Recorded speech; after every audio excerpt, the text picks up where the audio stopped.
Magandang gabi po sa inyong lahat. Kung inyo pong napansin itong nagdaang mga araw, ang mga readings po ay series ng pagpapakita ni Jesus sa kanyang mga disipulo. Nung Tuesday, si Jesus po ay nagpakita kay Maria, ngunit hindi siya nakilala dahil kala niya ordinaryong hardinero. Nung Wednesday, Jesus walked with the two disciples Timaeus. Sumabay siya, hindi na naman siya nakilala. But this third time, hindi na sila nagtanong kung sino siya dahil alam nilang si Jesus siya. Ito yung ikatlong pagpapakita ni Jesus sa mga alagad. At dalawang bagay po ang gusto kong bigyan ng diin. Una, kung inyong napansin sa gospel, yung mga disipulo ni Jesus ay bumalik po sa dati nilang gawain. Ibig sabihin, bumalik sa dati nilang pamumuhay, lumayo. Iniwan si Jesus, di ba? Hindi na hinanap. Lumayo. Well, para sa akin, itong paglayo ng mga disipulo represents yung mga times na lumalayo tayo sa Diyos. Instead na hahanapin ng Diyos, lumalayo tayo. Maybe 2 months, 3 years, 6 years, 10 years, at marami po tayong dahilan. Marami po tayong dahilan. Minsan feeling natin, iniiwan tayo ng Diyos. Minsan, napabayaan tayo sa tingin natin. Minsan naman dahil hindi binigay yung gusto natin, lumalayo tayo sa Diyos. Sa gospel today, atin pong napansin na kahit po lumayo na yung disipulo, kahit na lumayo po tayo sa Diyos, naku, unang-una po na hahanapin pa rin tayo ng Diyos. Hinanap niyang mga disipulo.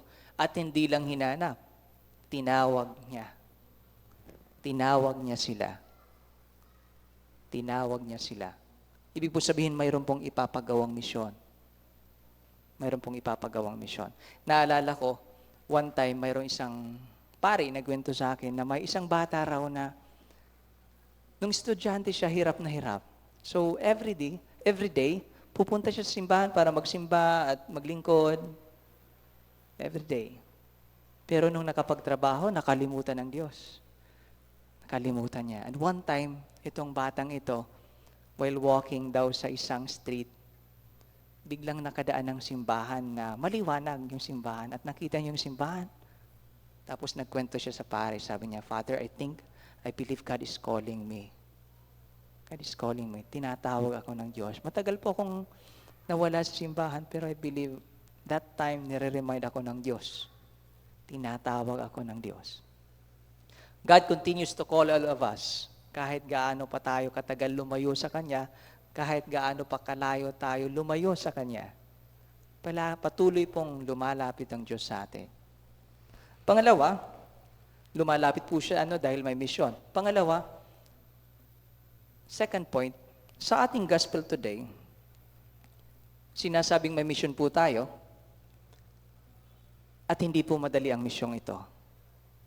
That is, ipakilala, ipaabot, ipahiwatig ang iisang pangalan, Jesus. Sa first reading, ginawa ito ni Simon Pedro, tinanong siya, in whose name? In whose name? At sabi ni Simon Pedro, syempre, in Jesus' name only. In Jesus' name only. Sa pangalan ni Jesus. At huwag po tayong mag-alala, pinapaalalahanan tayo ng ating gospel. Mahirap po yung gawain, and minsan talaga sobrang hirap, pero ang Diyos po hindi nagpapabaya. Bibigyan tayo ng sapat na lakas. Sapat na lakas para maharap o maitaguyod ang misyon. Napansin ninyo sa gospel today, si Simon Pedro, yung disipulo, nakahuli ng maraming isda. Sabi sa gospel ni yung mga disciples, hindi nila mahila. Pero napansin niyo nung inutusan si Simon Pedro ni Jesus, hilang-hila niya ang lambat, di ba? Which means na talaga naman pag nag-utos ang Diyos, bibigyan tayo ng sapat na lakas. Huwag pong kakalimutan yan. Mahirap man, Pero ang Diyos po ay magbibigay ng sapat na lakas. So yun po, 2 points. Patuloy po tayong tinatawag ng Diyos. May mission po tayo. Secondly, bibigyan po niya tayo ng sapat na lakas para sa misyong ito.